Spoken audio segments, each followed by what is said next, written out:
Abonnez-vous massivement sur 12 disciples de Jésus officiels. Prédication. Célibataire, conseil gratuit. Prophète, fuis. Pasteur, fuis. Évangéliste, fuis. Apôtre, fuis. Nyinyi wasichana ambaye hamujaoleka. Ukiona mchungaji, il dit, si tu es célibataire, je te donne un conseil. Apôtre, fuis. Évangéliste, fuis. Pasteur, fuis. C'est parce qu'elle est mordue. Quand je défendais l'histoire de Blanche, c'est elle qui a mis la caméra, elle a soutenu Marcelo. En tant qu'une maman. Nous remercions le Seigneur pour le mariage de l'apôtre Marcelo. Nous bénissons Jésus pour son mariage. Gloire à Dieu. La communauté, la compassion l'a annoncé le dimanche. Et donc, nous avons reçu l'information d'une source sûre, puisque ça a été dit à la compassion limitée. Nous glorifions Jésus. Que Jésus lui-même soit le maître de ce nouveau départ. Que Jésus conduise et qui donne la paix. Et que la victoire l'accompagne comme la victoire a toujours été avec lui.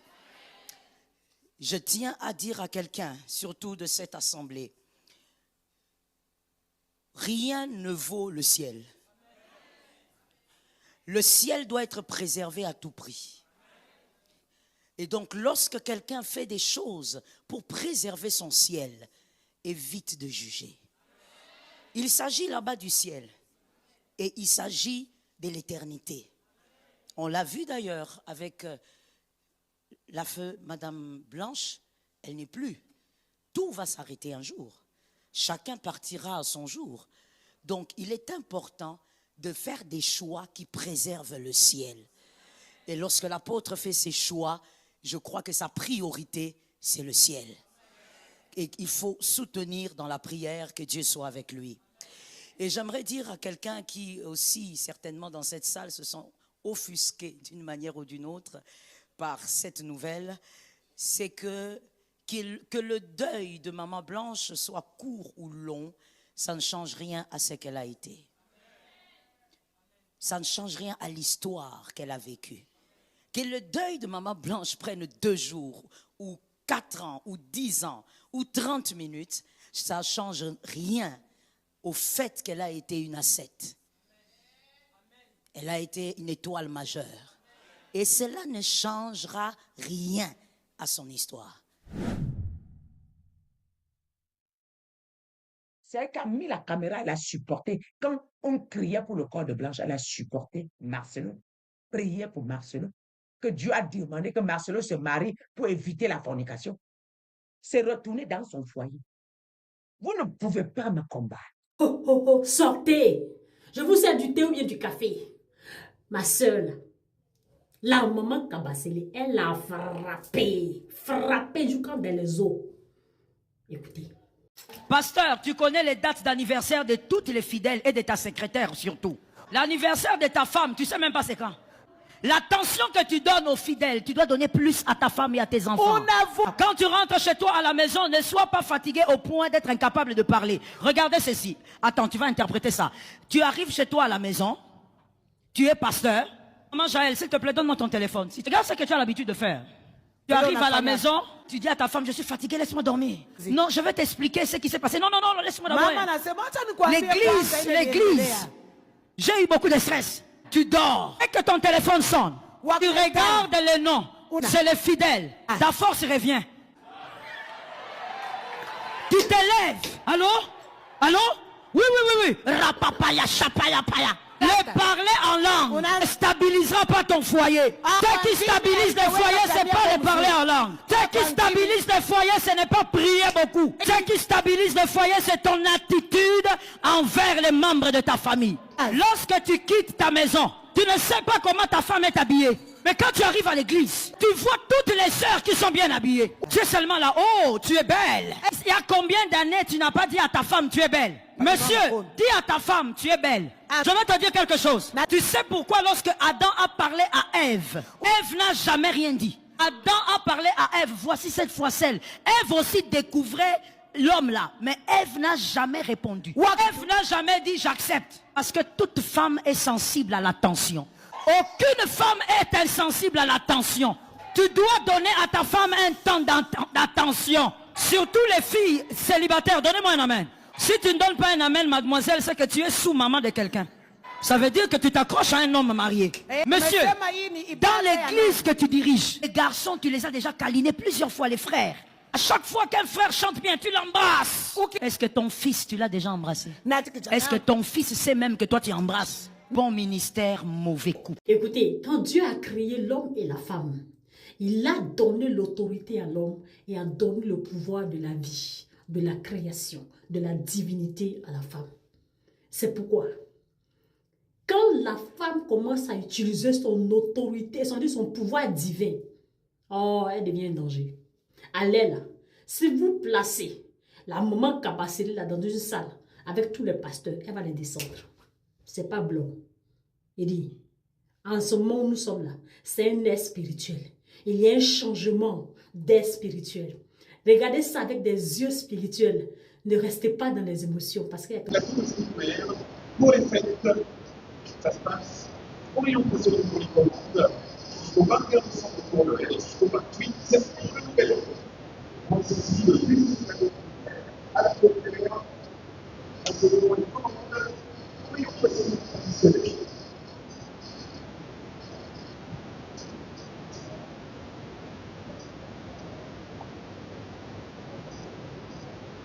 Si vous avez consulté le programme traiteur, eh bien, les commandes des produits de la carte traiteur sont exclusivement à passer auprès de notre stand unique carte traiteur, principalement pharmacie, et chaque jour, tous les jours, sur les 17h30, directement sur place, exclusivement là-bas.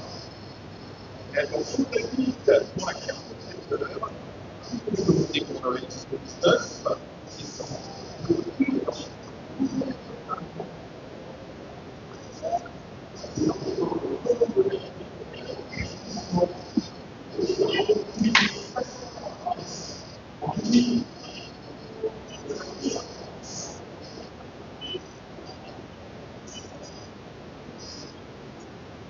Les ministères sont glorieux, mais les mariages sont détruits. La plupart des ministres de Dieu veulent voir la gloire dans les ministères en ayant des foyers brisés. Il y a 3 types de ministres de Dieu dans le foyer, hommes comme femmes.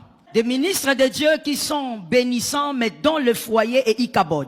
Il n'y a pas de gloire dans la famille. Il n'y a pas de gloire dans le foyer. Deuxième catégorie, il y a des hommes de Dieu puissants que vous êtes, mais qui sont à côté de Dieu sans vivre Dieu.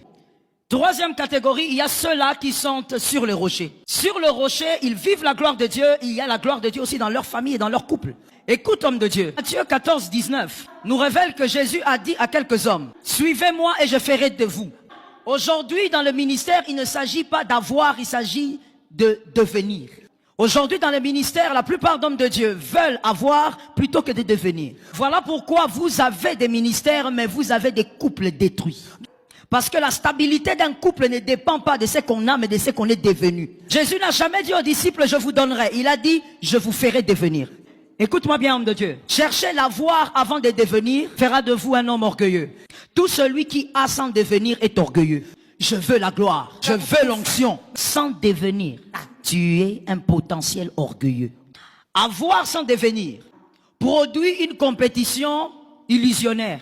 C'est ce qu'on devient qui tue la compétition. Lorsqu'on est en compétition, on ne se focalise plus sur son ministère. Vous vous focalisez sur les réalisations de l'autre. Tu commences à agir par rapport à ses réalisations. Mon frère, tu vas mourir. Tu vas mourir parce que ses réalisations dépendent de son intimité avec Dieu. Focalise-toi sur ton ministère et fais l'œuvre de Dieu selon que Dieu te l'accorde. Vous n'êtes pas en compétition avec l'homme de Dieu qui est à vos côtés.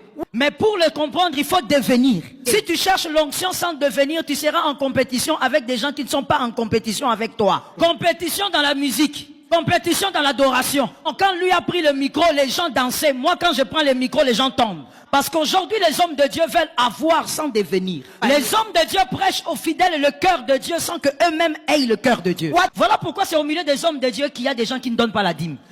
Les gens qui ne donnent pas l'offrande, qui donnent la petite offrande, ce sont les hommes de Dieu. Parce que les hommes de Dieu que nous sommes, nous voulons prêcher des choses que nous ne vivons pas. Ce qui sort de ta bouche ne bénit pas comme la vie que tu nous présentes. La vie que tu nous présentes nous bénit plus que ce que tu dis. Le devenir avant l'avoir. Je me permets aussi de te rappeler quelque chose que tu connais. David n'a jamais cherché l'huile. L'huile connaît son propriétaire. Donc en réalité, un homme de Dieu ne peut pas être là, lever sa main en disant, Seigneur, donne-moi la puissance. La puissance qui t'est attribuée, Dieu l'a imposée dans ton ministère. Voilà pourquoi il y a des hommes de Dieu aujourd'hui. Vous êtes en compétition avec les gens qui ne sont pas en compétition avec vous. Tu n'es pas en course avec quelqu'un. Sers ton Dieu et vis les dieux de ton ministère. L'œuvre de Dieu n'est pas une compétition. Sans arrêt, continue de devenir. Après des années de mariage, le pasteur Joël Kabasele découvre l'existence des enfants cachés de son époux. Une rumeur troublante circule sur les réseaux sociaux selon laquelle pasteur Joël Kabasele aurait découvert l'existence présumée d'enfants cachés de son époux après plusieurs années de mariage. Cette information non confirmée officiellement a provoqué une vive émotion et de nombreuses réactions en ligne. Des proches appellent à la prudence face aux spéculations. Surtout, n'oublie pas de t'abonner pour ne rien rater. Tu te fais des injections, tu commences à avoir une forme qu'on ne connaît pas. Jésus n'a pas créé ça. Ça veut dire même quand il a créé.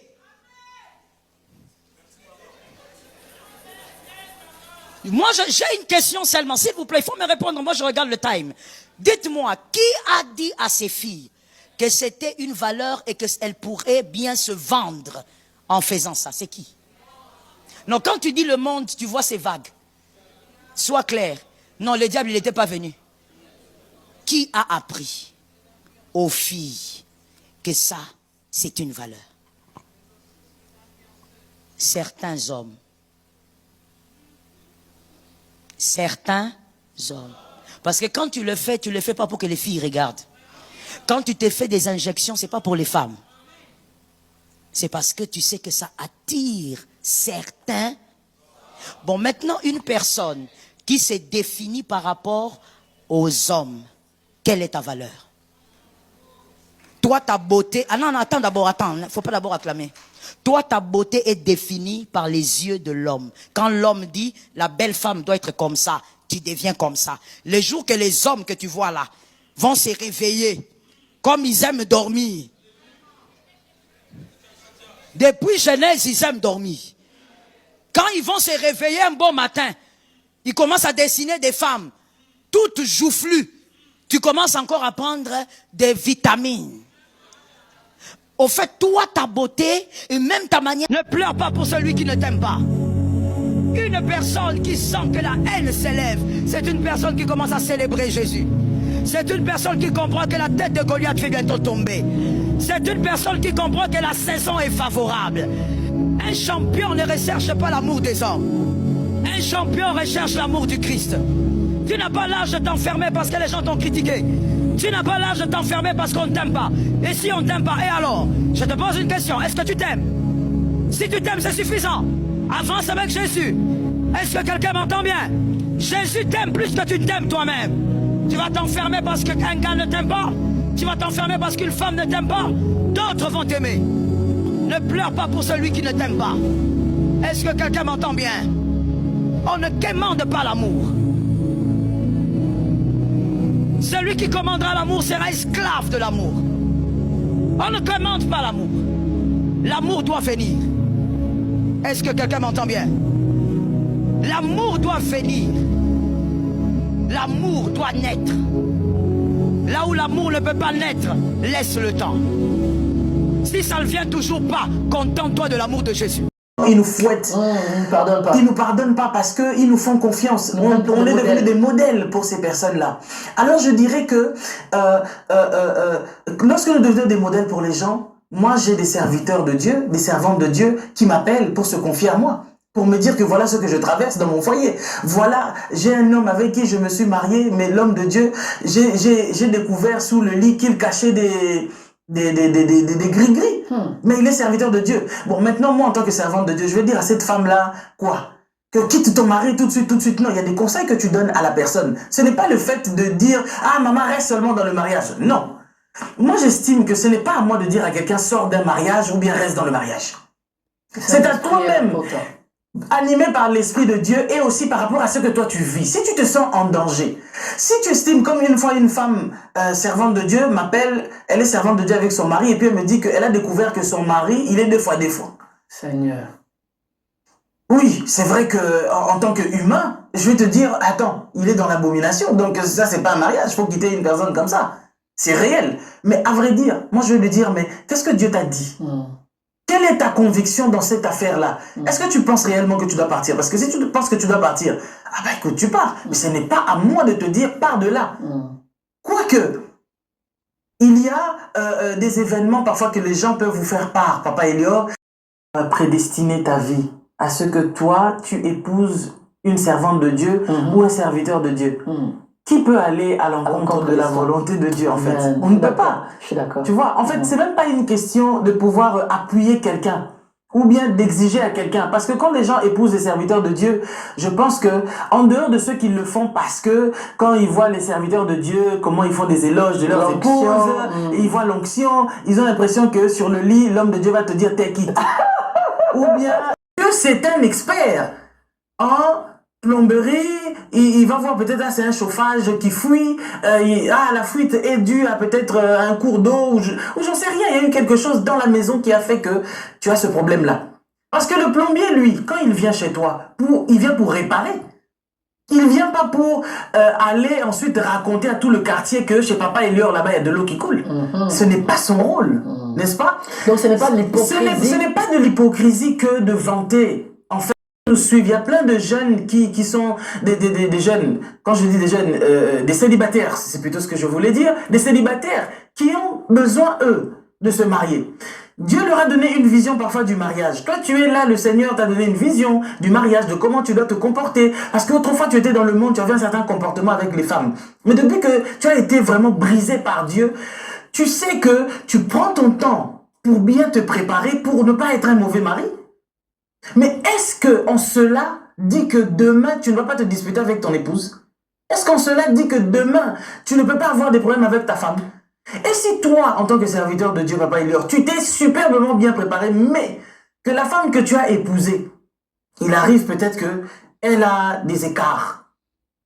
Est-ce que... Je vais l'exposer? Non. Tu dois aller l'exposer? Non. En fait, je me dis, c'est vice-versa. Quand un homme de Dieu est encore dans une vie ordinaire, normale, il a aussi des combats ordinaires. Mais quand un homme de Dieu est élevé en puissance, on lui envoie des sirènes au gradé. Oh, papa, on va t'envoyer des femmes bien préparées depuis le monde de ténèbres. Ce sont des personnes qui ne viennent pas tirer au hasard.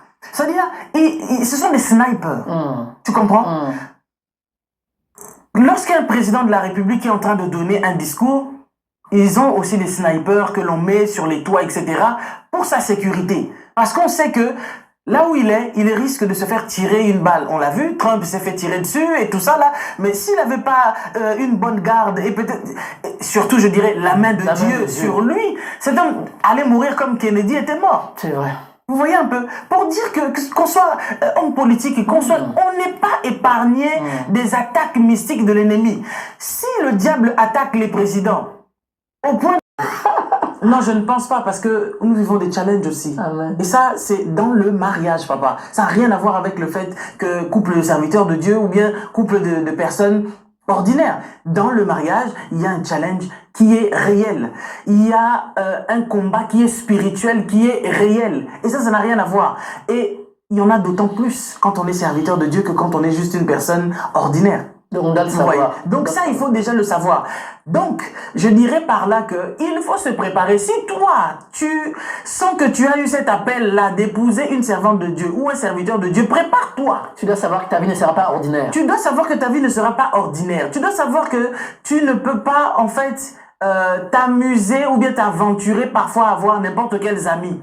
Parce que les amis là peuvent t'emmener dans un mouvement où ça peut te coûter très cher. Donc pour ton témoignage, tu dois savoir que il faut avoir un grand cœur. Parce que dans les églises, il y a des gens qui se mettent parfois au premier rang.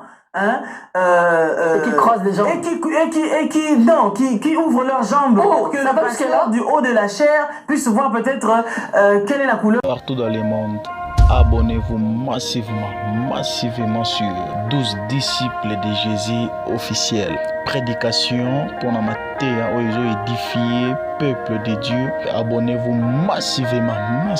Musique chrétienne.